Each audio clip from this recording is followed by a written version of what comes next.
And now we want to talk a little bit about the focus on the issue that we have all been talking about over the last couple of years, especially, and that is the question of the brutality by the police of all of our young men and women, especially young men. So I would like to bring up a young brother who is going to talk a little bit about what we can do to stop and end police brutality. Brother Salih Muhammad.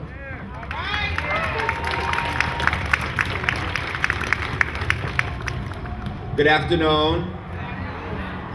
In the name of Allah, the Beneficent, the Merciful, I bear witness that there is but one God and that Muhammad is his messenger. I greet those of you who know the language in the greeting words of peace of Assalamu alaikum. For those who do not know it, peace be unto you.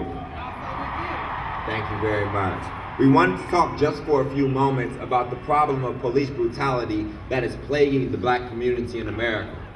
For many, many years and many centuries now, our people have undergone the horrendous effects of our lives not being valued by the society. Right. And in the devaluing of our lives, police have been authorized and deputized to act on behalf of the state to rob us of the right to life. It is written in the Declaration of Independence that we hold these truths to be self-evident, that all men are created equal, with certain inalienable rights such as life, liberty, and the pursuit of happiness. And on the basis of these words, white Europeans came to America and decided to separate from the tyranny of Britain. And under these words, they declared that the obedience to God is resistance to tyranny. And under these words, they came to this country and declared that there can be no justice, there can be no peace where there is no justice. And upon this premise, these state capitals were built to put forth the vision of men and women who desire to have justice in their lives. That all human beings are created with certain inalienable rights, such as life, liberty, and the pursuit of happiness. Well, we have not had the right to life in America. If you did not know, Trayvon Martin demonstrated this to us. If you did not know, Mike Brown demonstrated this to us. If you did not know, Rakaya Boyd demonstrated this to us. If you did not know, Renisha McBride demonstrated this to us. Because none of them were even able to reach adulthood in their lives. They were taken and slain, and life was deprived from them by an unjust system. We hold these truths to be self-evident, that all men and women are created equal with certain inalienable rights such as life, liberty, and the pursuit of happiness. Well, where is our liberty in America when police brutality runs rampant everywhere that the black community exists? Where is our liberty when somehow at the same time we are over-policed and underprotected? Where is our liberty when at the same time that they can kill us and murder us and rob us, they cannot protect us from the criminal living inside the state hall?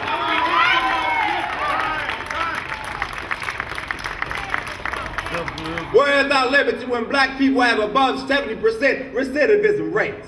Where is our liberty when the Department of Corrections and Rehabilitation, even in its marketing, doesn't even mention rehabilitation anymore?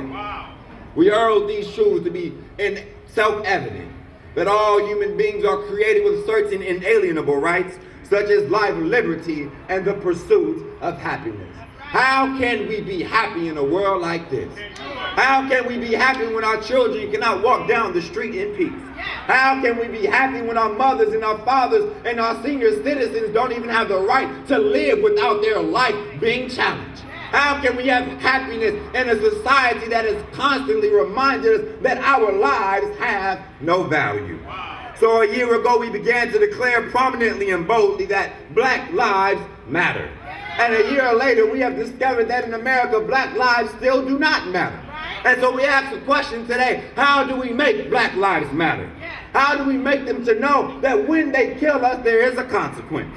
We make them to know Black lives matter by establishing consequences and value to Black lives. We make them to know Black lives matter by demanding justice because when there is an else, we can change the reality of our condition. What if there was an or else after Tulsa, Oklahoma was bombed? What if there was an or else after Emmett Till was murdered? What if there was an or else after Trayvon Martin was killed? What if there was an or else after Retired Boyd was murdered? If there was an or else, then we can see an end to the police brutality that we see.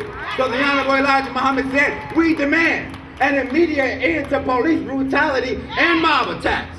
And if we do not see this end, we demand that we be separated to establish freedom, justice, and equality for ourselves. Today and this day and forevermore, we will receive justice.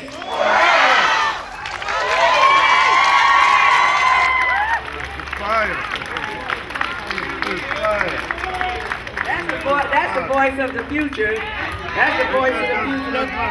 That's the brother that can lay it down quickly, succinctly, and seriously. And I hope we heard it and he's fired us up. I want to introduce now to us on the same general topic in terms of police brutality. Been working, going back to Ferguson and other places, trying to organize Pastor Michael McBride of the Way Church in Berkeley and also of the PICO organization. Pastor McBride, come on up. Justice? Justice? Now, it's so important for us to appreciate that we are not here in isolation. All across the country, there are thousands, dare I say millions of people moving and gathering, declaring that police brutality must end, not tomorrow, not next week, but yesterday. And part of our job is to make sure that these elected officials who say they represent us, many of them claim to be progressive, claim to be Democrats. I say that being progressive must not be good for black people. Being progressive must not be good for brown people. Being progressive must not be good for poor people, because progressive politicians can exist without fighting for black, brown, and poor people. So part of our job is to make sure that when we show up today inside the Capitol, we let these progressive politicians know that they cannot continue to say they represent us and not pass the bills and the laws that create liberation in our communities. Now, we have a governor right now, Jerry Brown. Last week, about 1,000 of us, people of faith within our network, were here last week, and we took over his office. And we were calling Jerry Brown Pharaoh last week because he refuses to let our people go. He refuses to give us the data that we need so we can begin to prosecute and get rid of rogue police officers who think it's their job to shoot us down in the street and racially profile us without consequence. Now, I must say, 15 years ago, we were on these very same steps with Michelle Alexander, with Van Jones, trying to pass this exact same bill to collect data by police officers. And the governor at that time was a man by the name of Gray Davis, a Democrat, and he refused to support this bill. 15 years later, we are back at the same steps with another Democratic governor who has told people of faith that it will take an act of God for him to sign this bill. Well, I believe that all of us people of faith that are here need to give this governor the act of God he's been asking for. So what are we going to do? We're going to go inside, we're going to keep calling, but we're also going to determine in our hearts that it's time for justice. It's time for justice. The California legislature just 2 days ago passed AB 953. Which is the bill that will collect the data for all of the rogue police officing that is happening in this state. All the governor has to do is sign this bill. So today when you go inside the Capitol, we need you to make sure that you tell your elected official to stop by the governor's office and tell him to sign the bill. Tell him to sign the bill. Tell him who represents the people to sign the bill so we can have justice for our people in the community. God bless you. Power to the people. Thank you, Pastor McBride. We're going to move this program along. We're going to introduce one of the leaders of the Oakland, particularly in the Oakland area, who has been a great leader for all of us in that area, Minister Keith Muhammad. Yeah.